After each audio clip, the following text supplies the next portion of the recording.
Fresh meat! Welcome to JoBlo Horror Originals Best Foreign Horror, where we take a look at significant horror titles from all over the world.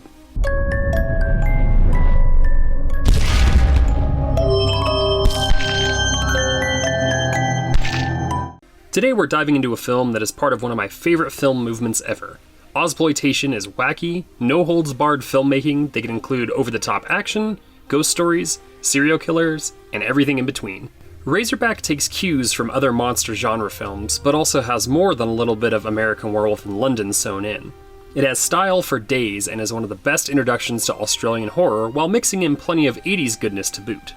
Even though film in Australia has been prevalent nearly since the medium began, the horror output didn't start until the 1970s. Even with nearly half a century behind places like Germany, who this year celebrates Nosferatu's 100th anniversary, the amount of quality and diverse horror that the land down under put out is staggering. I'd like to thank you guys for watching Best Foreign Horror, and ask that if you enjoy our shows, please subscribe to our channel right now. Like this video and click on the bell so you can be notified each time a new video goes up. And now, back to the show. 1971 would give us Wake in Fright, which was adapted from the 1961 novel of the same name. While it doesn't fall into any of the traditional horror categories like religious, slasher, or monster flicks, instead the film deals with the dread of the unknown and the depths of self-destruction man can fall into. It's a film that is hard to look away from and makes self-reflection a necessity. Other landmark films in the 70s are Picnic at Hanging Rock from 1975 and The Last Wave from 1977. Hanging Rock deals with the haunting mystery of a mass disappearance from a girls' school, while The Last Wave has Richard Chamberlain involved in secret societies, environmentalist fears, and visions that could lead to the end of the world.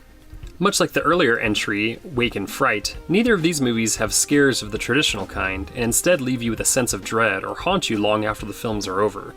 Horror wasn't the only boom in the 70s, but for our purposes, and arguably in general, it was the most important, seen as the start of a decade-plus long legacy for Australia.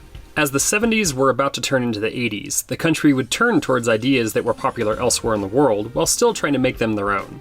Patrick would feel almost like an Italian supernatural film, which would in turn get its own sleazy, completely unrelated Italian knockoff sequel called Patrick Still Lives, and the very next year would unleash Thirst, a rather unconventional vampire flick. The Long Weekend is a much more straightforward ecological thriller, and when the 80s hit, so too would classics like Road Games, Turkey Shoot, Next of Kin, Nightmares, Innocent Prey, and the decade would close out with a Sam Neill-Billy Zane standoff that would also introduce the world to Nicole Kidman in Dead Calm. If you haven't seen the documentary Not Quite Hollywood, do yourself a favor and find it immediately after this video. Be ready to take notes. While the 90s would slow down to next to nothing, the early part of the new century would start a whole new wave of Aussie horror that would fit right in with the Asian extreme movement that followed Ringu and The Grudge, and nearly the same level as the graphic French New Extremity that was covered earlier in our High Tension review. Wolf Creek, The Loved Ones, Dying Breed, and Snowtown Murders are visceral experiences, while Babadook, Lake Mungo, and Nightingale offer a more nuanced take on horror. Sure, this was a long introduction for a Jaws ripoff that subs in a giant boar instead of a shark, but Ozploitation is something special that deserves a first, second, and even third look. Razorback begins with one of the many similarities it shares with Jaws. A first victim is taken by a larger-than-life beast. Young Scotty is taken away from his grandfather, who is watching him, to be eaten by the biggest pig this side of Hogzilla. The grandfather is actually tried for murder, but ultimately is acquitted with a lack of evidence to tie him to the death.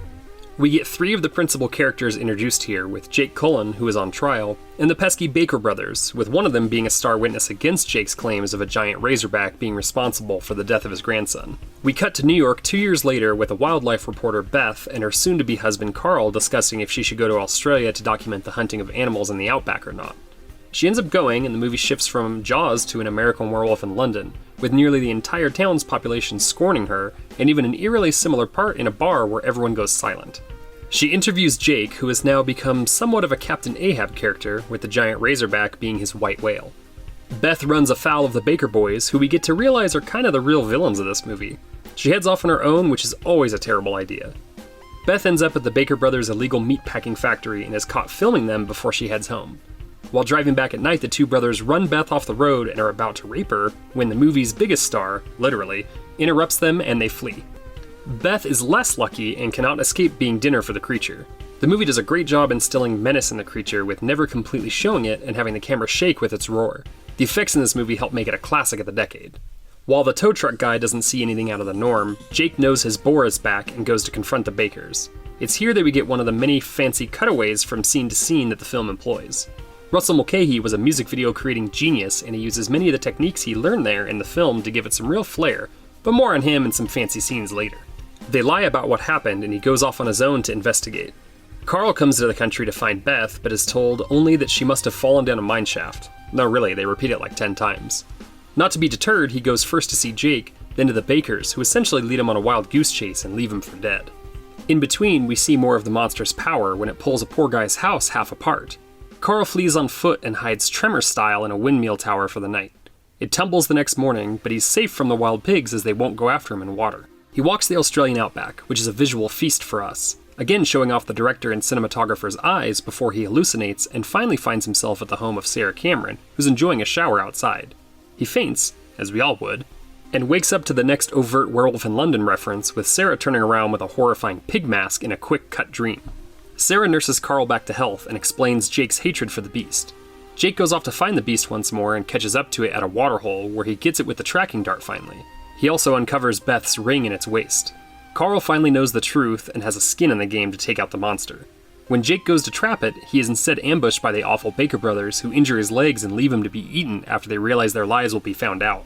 Recognizing the work as the Bakers, Carl goes after them while Sarah brings the whole town to the beacon that was from the tracker Jake shot into the pig. Carl tracks both brothers separately and gets confessions before the Razorback decides to finish the story for him, absolutely mauling the younger Baker. Sarah shows up to the plant after following the tracker before she is incapacitated, leaving Carl alone to kill the creature. After a loud, intense fight, he's able to stab, electrocute, and finally turn it into a year's supply of dog food in the industrial blender.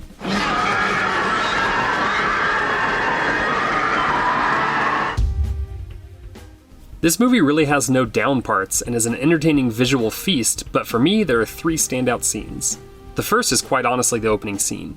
You get to see a quiet scene of domesticity before the movie goes and kills a kid, showing it means business. This is followed by a trial and the anger of who you may think is the main character before it shifts to a completely separate pair of protagonists and completely subverts your expectations. The film even decides to pull another fast one and kill off their female lead while paying homage to Psycho in another fun set piece. The second standout scene is the one following Carl through his very own walkabout after Benny and Dicko Baker bail on him in the middle of the night. His journey includes a painful standoff with boars and makeshift shoes, but also some of the coolest matte paintings and general cinematography of the whole movie. When the skeleton comes out of the ground and scares him off, it's a surreal scene in an already very surreal moment in time. While the whole movie would suffer if it was like that, this segment is fun to watch. The final standout scene is the showdown in the factory. Carl is an everyman Canadian dude that has been pushed to his limit by a couple of scumbag brothers and a literal pig monster. The Razorback almost purposely goes for him, and the gore from its wound, the way the camera shakes with our protagonist, and the death screams from the boar getting turned into mincemeat all blend nicely with the lighting and the effects of the whole scene. Gregory Harrison, who plays Carl, got his start in anthology great Trilogy of Terror in 1975, before mostly appearing in TV shows and movies, with the occasional theatrical release sprinkled in, and he's still acting today with his most recent credit from 2021. Bill Kerr, who portrays Jake, got his start way back in 1933 and would probably be most recognized for this movie, or perhaps his role as Jack in Gallipoli from 1981. Archie Whitley, who plays Sarah, would tragically die of cancer at only 37, but would also appear in The Road Warrior, another Australian institution of a film. Finally, there was Judy Morris, who played Beth. While she wouldn't have a very long or impactful acting career, she would go on to write Babe, Pig in the City, and Happy Feet, both of which were directed by fellow Australian and Mad Max director George Miller. Writer Everett DeRoche was a prolific writer in the 70s and 80s, and actually wrote a handful of great Australian films like the previously mentioned Road Games and Patrick. The Razorback is based on the novel of the same name written by Peter Brennan. Oscar winner Dean Semler may be the most famous person to work on Razorback, having also shot Dances with Wolves, The Road Warrior, Waterworld, 2012, and nearly 80 other films. And then there's director Russell Mulcahy. He cut his teeth on music videos for Elton John, The Buggles, and Duran Duran before getting this film, which in turn gave him the reins for Highlander and its much-maligned sequel, followed by The Shadow with Alec Baldwin, and a best horror movie you've never seen with Resurrection from 1999. All told, he has 162 credits that include film, TV, and music videos, and he still works today. Razorback sits firmly in the middle of the golden age of Australian horror, but it was also the first true creature feature from the country, and that's where 2007's Rogue would continue, subbing in a giant crocodile for a giant razorback. The movie is streaming for a small fee on YouTube, Vudu, and Amazon Prime, but unfortunately the only physical release in the US is a bare-bones DVD put together by Warner Archives Collection. Oh well, at least it's inexpensive. If you haven't found your way into the world of Australian horror, Razorback is one of the most fun and most accessible ways out there to dip your toe into the waters, and one that we say is certainly one of the best foreign horrors. Thank you for watching our show. If you like what you see, please subscribe to our JoBlo Horror Videos channel. Tell your friends who like this sort of content, and turn on that bell to receive notifications for all the latest videos. We're an independent company, and we appreciate all of your support.